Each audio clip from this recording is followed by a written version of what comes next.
Halo semuanya, kembali lagi bersama saya Muna Ulia Najibah. Dalam video kali ini, saya akan membahas tentang materi sistem ekskresi obat yang terjadi dalam tubuh kita. Nah, saya membuat video ini guna untuk memenuhi tugas mata kuliah kimia medisina. Sebelum kita lanjut ke materinya, perkenalkan nama saya Muna Ulia Najibah dengan NIM 22105011119 dari kelas A2. Langsung saja kita lanjut ke materinya. Yang pertama terdapat pengertian dan tujuan dari ekskresi. Ekskresi merupakan perpindahan obat dari sirkulasi sistemik menuju ke organ ekskresi. Nah, tujuan dari obat diekskresi ini merupakan untuk mendetoksifikasi obat karena telah diketahui bahwa obat dianggap racun atau zat asing oleh tubuh kita. Selanjutnya yaitu ada proses ekskresi obat dalam tubuh. Organ terpenting untuk ekskresi obat yaitu ginjal atau dengan urin. Obat diekskresikan melalui ginjal dalam bentuk utuh maupun bentuk metabolitnya. Nah, selain ginjal, ekskresi obat juga terjadi melalui empedu ke dalam usus atau dengan feses dan paru-paru dengan udara ekspirasi. Nah, di sini selanjutnya saya akan menjelaskan mengenai 3 jalur dari ekskresi obat, yaitu yang pertama ada jalur melalui paru-paru, dan yang kedua ada jalur melalui ginjal, dan yang ketiga ada jalur melalui empedu. Yang pertama yaitu jalur melalui paru-paru. Paru-paru merupakan organ yang sangat vital bagi kehidupan manusia, karena tanpa paru-paru manusia tidak dapat hidup. Nah, dalam sistem ekskresi, paru-paru berfungsi untuk mengeluarkan karbon dioksida dan uap air. Di dalam paru-paru terjadi proses pertukaran antara gas oksigen dan karbon dioksida.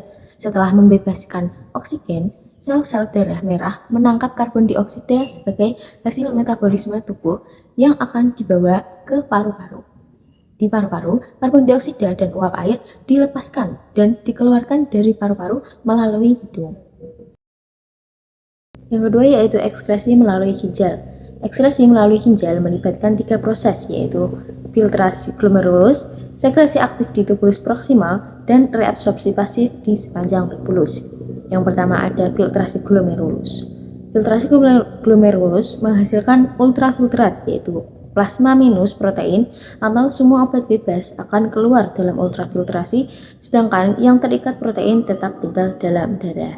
Kemudian yang kedua ada sekresi aktif.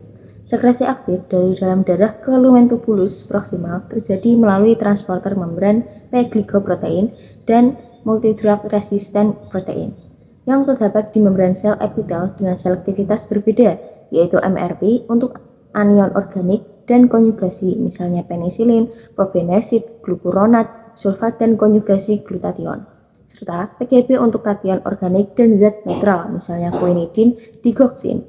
Dengan demikian, terjadi kompetisi antara asam-asam organik maupun antara basa-basa organik untuk diekskresi. Kemudian yang ketiga ada reabsorpsi pasif. Reabsorpsi pasif terjadi di sepanjang tubulus untuk bentuk anion obat yang larut lemak. Nah, oleh karena itu, derajat ionisasi bergantung pada pH larutan. Maka hal ini dimanfaatkan untuk mempercepat ekskresi ginjal pada keracunan suatu obat asam atau basa. Yang ketiga ada ekskresi obat melalui empedu. Nah, ekskresi obat yang penting adalah melalui empedu ke dalam usus dan keluar bersama feses. Nah, beberapa obat dan metabolitnya diekskresikan secara ekstensif melalui empedu karena mereka diangkut melintasi epitel biliar melawan gradien konsentrasi. Diperlukan transport sekretori aktif. Ketika konsentrasi obat plasma tinggi, transport sekretori mungkin mendekati batas atas atau transportasi maksimum. Zat dengan fisikokimia serupa mungkin bersaing untuk diekskresi. Nah, itulah tadi penjelasan singkat mengenai sistem ekskresi obat dalam tubuh kita. Sekian dari video saya.